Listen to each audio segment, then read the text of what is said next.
Hace poco hablamos de las órdenes del amor para poder equilibrar tu vida en paz y en armonía. Hoy vengo a hablarte de otro código que también te va a ayudar a armonizar tus relaciones y tu energía de dar y recibir. Me refiero a las órdenes de la ayuda. Intro y empezamos.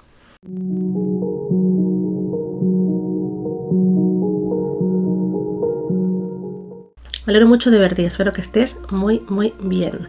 Quiero traerte este tema porque es sumamente importante que aprendamos a meternos, a conectarnos, a equilibrar nuestras energías de dar y recibir. Sobre todo para poder conectar bien con la abundancia, con la prosperidad, para no sentir tampoco que los demás se aprovechan de nosotras y también para saber cómo dar, cómo recibir y cómo ofrecer también este servicio, sobre todo si trabajas de cara al público o trabajas en alguna profesión en la que se necesite establecer esta relación de manera armoniosa. Por ejemplo, si eres terapeuta o te dedicas al servicio. Las órdenes de la ayuda, es cierto que Bert Hellinger, el creador de las constelaciones familiares, las enfocó sobre todo para consteladores y terapeutas, pero yo te las quiero traer también a ti, aunque no te dediques al campo de la ayuda, porque tiene mucho que ver también con cómo nos relacionamos, cómo damos y cómo recibimos en la vida. Y desde aquí también podemos ver desde dónde nos colocamos para suplir esas carencias o esas heridas emocionales que a lo mejor proyectamos sin darnos cuenta. En todo este tipo de comportamientos nos, delatamos, podemos comprobar desde dónde nos estamos moviendo, desde qué herida, qué es lo que estamos queriendo sanar o suplir en nosotros mismos y en el otro o hacia el otro. Entonces me parece interesante traerte esta mirada también para que lo tengas en cuenta para ti, para tu vida personal, y luego lo puedas aplicar en el terreno que tú consideres. Antes de meternos en las órdenes de la ayuda, que son 5 en este caso, a diferencia de las órdenes del amor que eran 3, quiero darte algunas pautas previas. Por ejemplo, la ayuda siempre es mutua. Cuando yo ayudo a otro, también recibo ayuda. En algunos casos se suele dar de yo te doy, tú me das, y en otros, cuando no es así directamente, me ayudo yo también cuando doy al otro, porque obviamente hay una necesidad que nace en mí, que tengo, intrínseca, que es la que me hace ponerme en la posición de ayudar. Pero también esta necesidad y este deseo tiene que estar en el otro, en la persona que recibe la ayuda. Yo no puedo ayudar a quien no quiere ser ayudado, a quien no tiene el deseo y la necesidad de recibir esa ayuda. Es importante también haber trabajado en uno mismo la energía de dar y recibir. Por ejemplo, un terapeuta que no ha trabajado en sí, no ha equilibrado en sí su energía de dar y recibir, difícilmente va a poder dar de una manera sana y equilibrada al otro. Siempre va a haber una proyección o una necesidad propia que debería resolver antes de ponerse al servicio. Por eso a veces es complicado resonar con terapeutas que nos gusten o con quien confiemos, porque a veces puede ser un tema de piel, puede ser un tema de afinidad, pero muchas veces está ese desequilibrio del dar y del recibir, desde donde doy y desde donde recibo. Esto es importantísimo. También aquí hay algo que es importante, y es que cuando yo doy, quien recibe se hace cargo de lo suyo. No doy, para que el otro no tenga que hacerse cargo, sino que doy hasta donde esté bien para mí por un lado y hasta el punto de que el otro se haga responsable de su proceso. Si no, entramos en el tema de la salvación y ahí ya te aseguro que metemos la pata de todas las formas. Y ahora sí, vamos a empezar hablando de las órdenes de la ayuda. Y por supuesto, empezamos con la primera, que es el equilibrio entre dar y recibir, el equilibrio en el intercambio. Hemos hablado también mucho de esto, y si recuerdas el vídeo anterior de las órdenes del amor, te comentaba que hay una ley, la segunda, que hablaba precisamente del equilibrio entre dar y recibir. Yo solo puedo dar aquello que tengo y solo puedo recibir aquello que necesito y que deseo. Obviamente que previamente lo he pedido, lo he desarrollado. Recuerda que nadie nos lee la mente. Cuando doy más de lo que me piden o me adelanto al deseo del otro, que esto también lo vamos a hablar, digamos, con amplitud durante este vídeo, tengo que preguntarme el para qué. ¿Por qué estoy poniéndome en esta situación? O para qué, mejor dicho, estoy dando más. ¿Qué es lo que quiero suplir? ¿De qué quiero rescatar al otro? Y por supuesto me llevo esa pregunta a mí. ¿Por qué tengo esta necesidad? ¿Qué gano yo queriendo salvar o rescatar al otro? Dando de más. E incluso también dando de menos cuando puedo hacer y no hago. ¿Por qué o para qué? Aquí también hay una línea muy fina porque muchas veces hay ciertas normas a nivel ético, a nivel social, en la que siempre nos predisponen a ayudar al otro, a dar. Entonces a lo mejor cuando doy menos me puede entrar la culpa, la sensación de que me van a juzgar, de no ser un buen ciudadano, una buena ciudadana. Aquí también es interesante ver por qué o para qué doy menos de lo que entre comillas podría, porque es muy fácil pasarse de la línea en el sentido de, como me han inculcado que tengo que dar y quedar, me quedo vacía, me quedo seco, me quedo seca y digamos doy más de lo que he podido, pero he cumplido con mi cometido. Aquí también es interesante ver a quién le estoy respondiendo, a quién estoy obedeciendo. No es un dar de una manera sana y equilibrada. Y de la misma manera, cuando doy menos, ocurre exactamente lo mismo. Me puede entrar o bien la culpa porque no estoy cumpliendo con lo que se me ha enseñado, que hay que ser generoso, que hay que dar, que hay que mirar siempre al otro, ser compasivo y toda esta historia. Pero también es posible que haya una parte de mí que no esté disponible para dar porque siente que si da, pierde. Todo este tipo, digamos, de heriditas emocionales hay que revisarlas para saber hasta dónde está bien para mí dar, hasta dónde está correcto o no me voy a sentir, digamos, descompensado o descompensada. Y no hay una posición tampoco mejor que otra, es decir, no se es mejor persona cuando se da más o cuando se da menos. Está bien cuando yo estoy en equilibrio con aquello que tiene que ver conmigo, que tiene que ver con mi historia, cuando ese equilibrio para mí está correcto. Y ocurriría un poco lo mismo desde el recibir. Desde el recibir también es importante revisar cuándo está bien, digamos, recibir de más o de menos, o por qué me coloco, mejor dicho, en recibir más, recibir menos. Está el tema del merecimiento, está el tema del abuso. También hay que ver esas líneas finas que, digamos, tenemos. Te comento también que cuando hay un desequilibrio o algo que está mal aspectado en nosotros con respecto al dar, también seguramente haya una mala perspectiva desde mi recibir y viceversa. Es decir, si yo soy una persona que da mucho porque soy sumamente generosa y porque es lo que me han enseñado, es posible que yo no me permita recibir. Porque de alguna manera si recibo mucho, tengo más material todavía para dar. Entonces ninguna de las posiciones, en este caso, ninguna de las dos sería buena.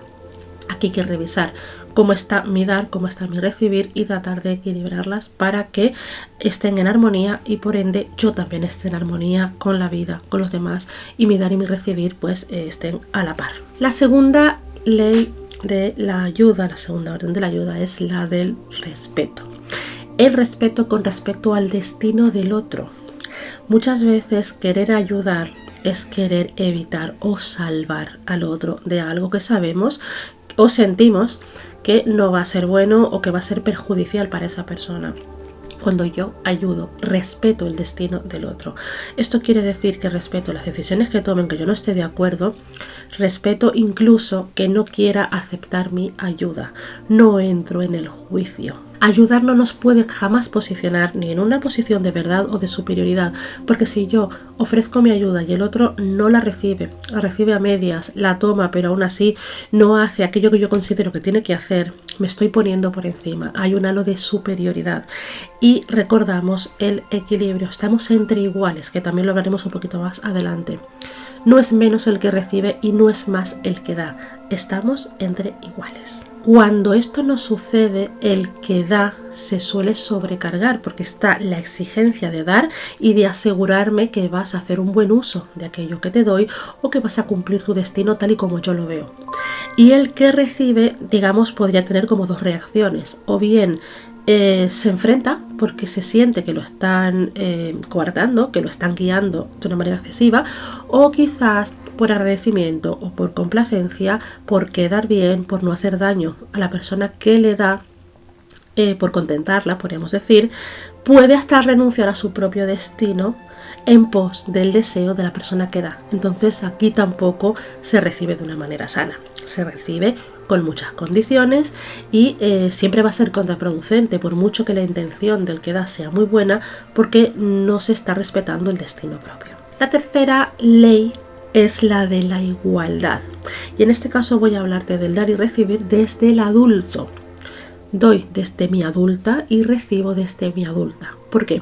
Porque si esto no sucede así, retomando también lo que hemos venido hablando antes, yo doy desde la posición de la persona que está por encima, con esa superioridad. Entonces me puedo convertir en padre o madre de la persona a quien estoy ayudando. Y el que recibe se coloca en posición de persona pequeña, vulnerable, indefensa o hijo.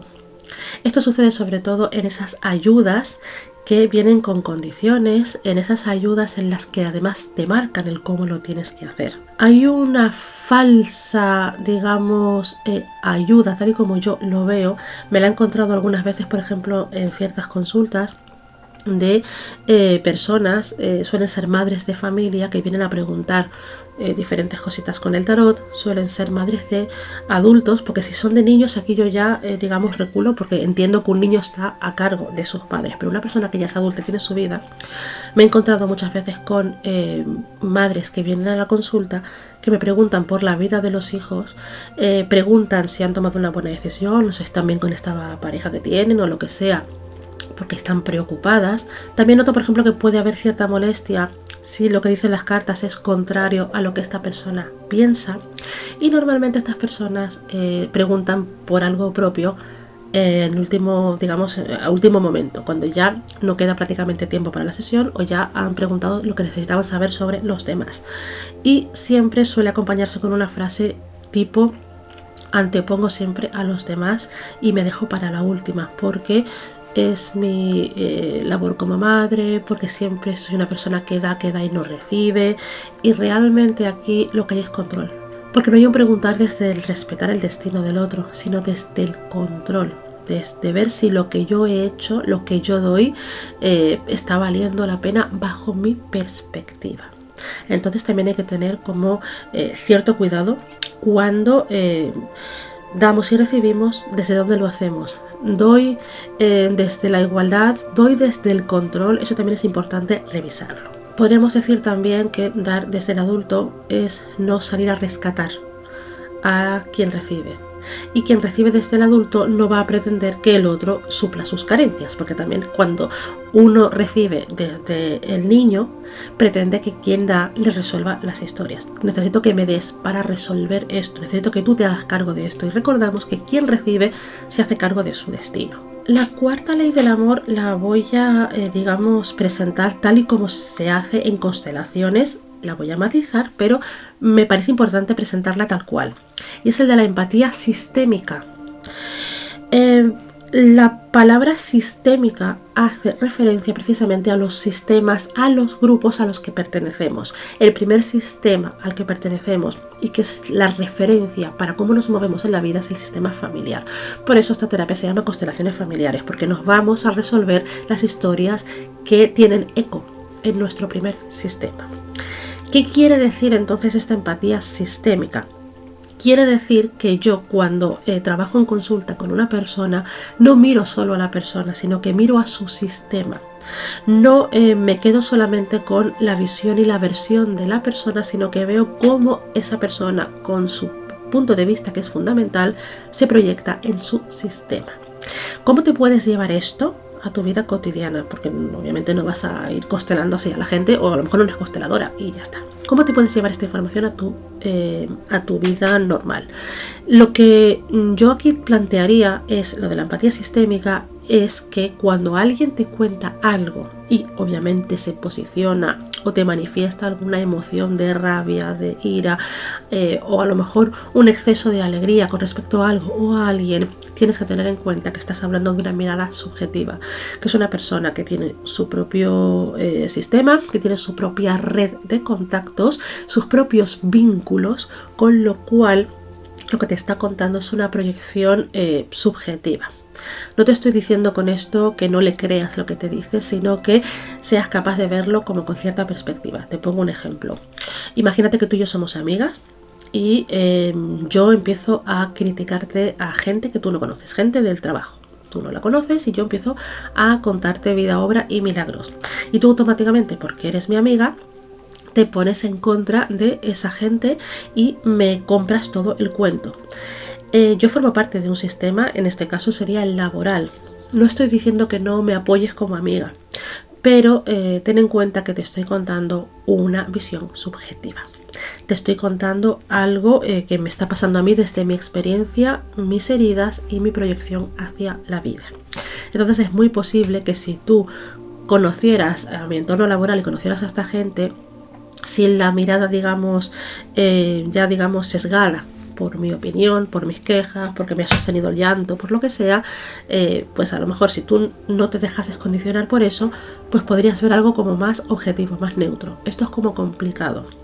Pero lo que te quiero decir con esto es que si no conoces todos los elementos, el entorno de esa persona y de sus circunstancias, no le compres la mirada subjetiva, sino que tengas en cuenta que esta persona te está manifestando algo que tiene que ver con más gente, con un sistema, con un entorno del que a lo mejor tú no formas parte. Otra cosa sería que tú formases parte, y aún así también sería complicado porque estaría tu mirada, pero también habría que ver que esta persona tiene una mirada subjetiva. ¿Cómo puede influirnos esto en el tema de la ayuda? Si a mí la persona me cuenta su historia desde su perspectiva, desde el dolor, obviamente yo voy a estar a disposición de esta persona y de su necesidad. Pero a lo mejor cuando me pida algo o yo tenga que darle algo, lo voy a hacer de manera que no perjudique al sistema por una mirada subjetiva. Te pongo un ejemplo. Muchísimos casos que vienen, por ejemplo, a mi consulta en constelaciones familiares tienen que ver con trabajos de magia negra.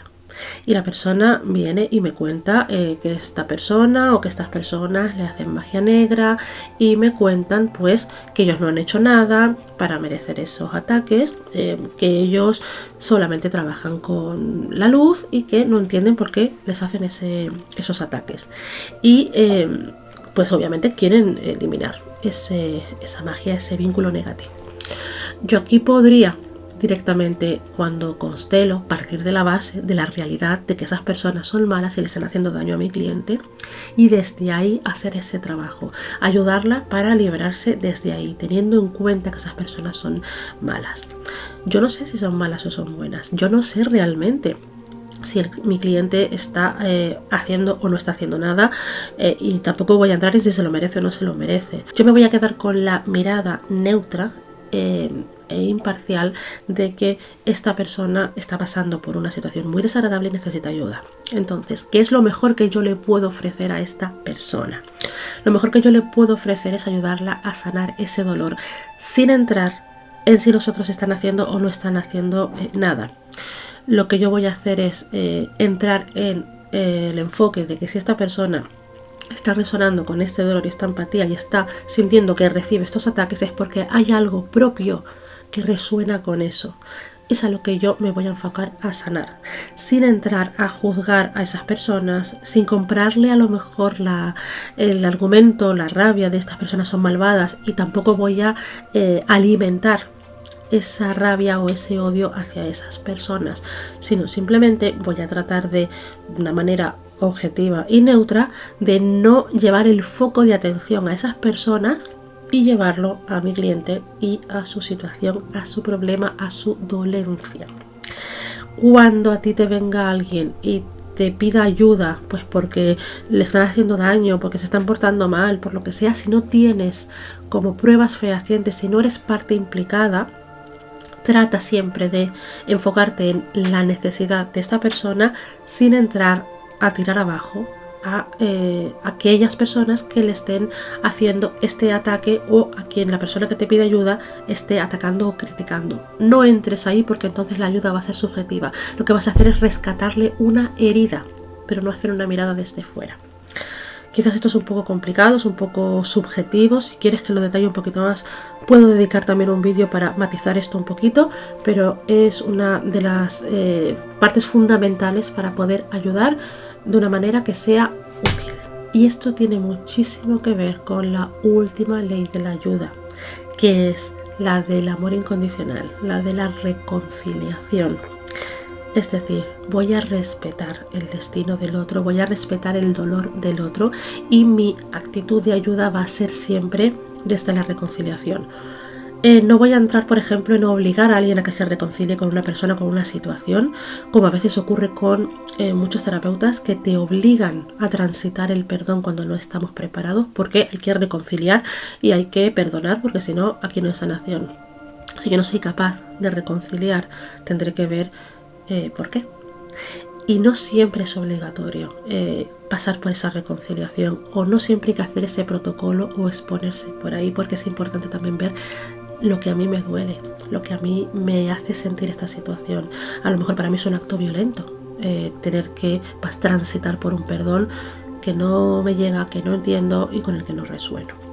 Entonces, la ayuda va a ser siempre desde la actitud reconciliadora. A lo mejor no es reconciliarme con el otro, sino a lo mejor es reconciliarme conmigo. Por lo tanto, tanto con el punto anterior de la empatía sistémica, bueno, con este en general, cuando yo ayudo, lo hago sin malmeter, por decirlo de alguna manera, desde un punto de vista de la reconciliación, es decir, mirando hacia lo que es sano para el otro, lo que es bueno para el otro, sin intervenir más allá de lo necesario, más allá de lo que a mí, digamos, me pida la persona que recibe la ayuda, y también cuidándome yo el desde donde doy.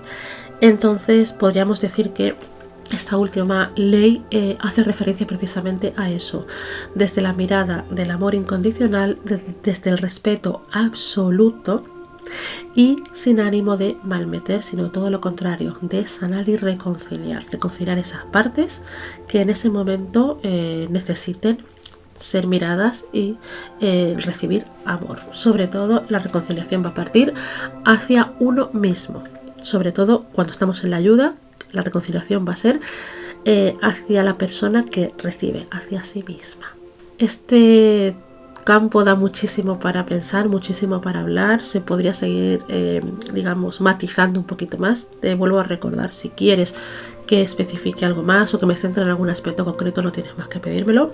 Espero que te haya gustado, servido e inspirado, y que también te ayude a saber cómo colocarte tú, según tu posición, tu situación, tus heridas, cómo colocarte tanto en el dar como en el recibir, para que empieces también a armonizar y a sanar tu vida. Por mi parte te mando un beso enorme y nos vemos pronto en un próximo vídeo. Que estés muy bien.